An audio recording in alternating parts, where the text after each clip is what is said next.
Shalom, damai di hatiku. Kembali bertemu dengan saya, Pendeta Jonathan F. Lupulalan, pada hari Kamis, tanggal 25 Mei tahun 2023. Salam sejahtera bagi kita semua.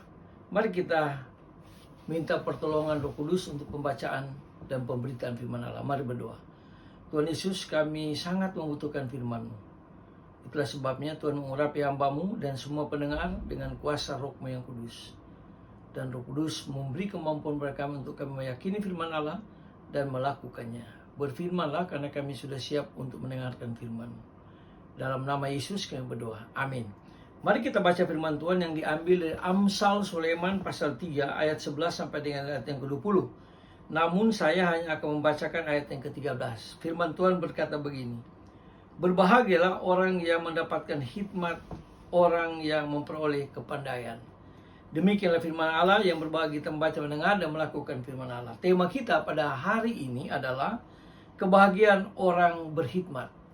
Nah, saudara-saudara yang saya kasih dalam Tuhan Kristus, dalam Amsal pasal 3 ayat 11 sampai dengan ayat yang ke-20, menjelaskan bahwa hikmat harus dipuji-puji karena memberikan kebahagiaan yang meliputi kehidupan umur panjang, kekayaan, kehormatan, kemuliaan, dan juga kesejahteraan. Nah, dalam Amsal pasal yang ke-14 sampai dengan 18 dijelaskan bahwa hikmat harus dipuji karena memberikan berbagai keuntungan, dan keuntungan yang diterima oleh orang yang berhikmat melebihi keuntungan dalam bentuk perak yang berfungsi sebagai mata uang waktu itu. Dan juga keuntungan dagang dengan mempergunakan perak atau uang emas sebagai modal tidak akan bisa melebihi keuntungan yang diberikan oleh hikmat. Kenapa?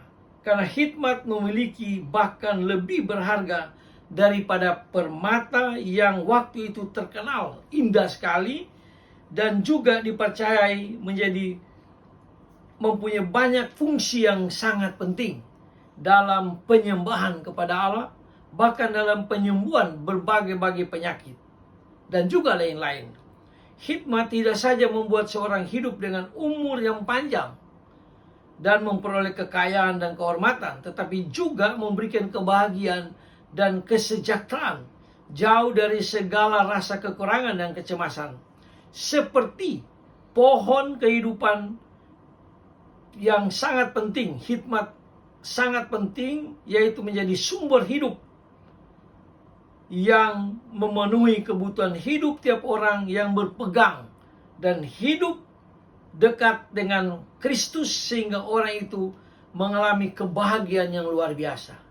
Dalam Amsal pasal 3 ayat 13 yang baru saja kita baca tadi, kata bahagia menggambarkan begitu luar biasa hikmat, sehingga orang yang berhikmat akan bersukacita secara luar biasa, seperti mendapatkan materi dan sukacita yang rohani, yang berkelimpahan dalam orang yang berhikmat.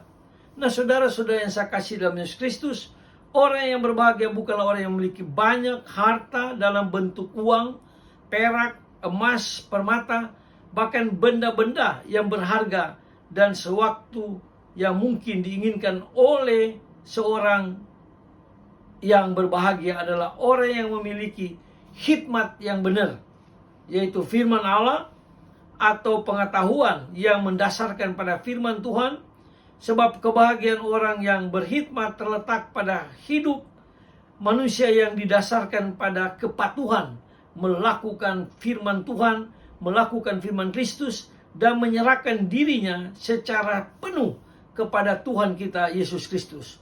Nah, orang yang berhikmat disebut berbahagia karena hikmat membuatnya mendapatkan hal-hal yang penting dalam hidup manusia, seperti kehidupan umur panjang, kekayaan, kehormatan, juga kebahagiaan dan kesejahteraan.